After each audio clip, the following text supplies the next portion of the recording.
हाय सांग माने चाषीर चाष विषय कथा टिके कहवा। ए वर्ष भल वर्षा होती तेणु वर्षा भल होता जो जुलाई मासरू ही आम यही मयूरभंजर सुड़ियापदा अंचल में धान चाष आरंभ हो जाइए।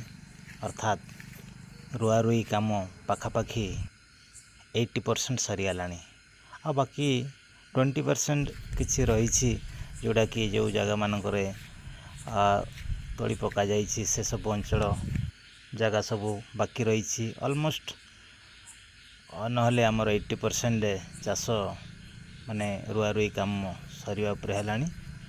वर्षा बहुत भल होती तेणु चाषी कूल बहुत आनंदित ए वर्ष बहुत खुशी भी।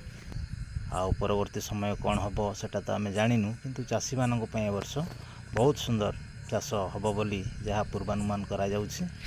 आउ आगामी दिन देखिए केते कौन पाणीपाग अनुकूल होउछि।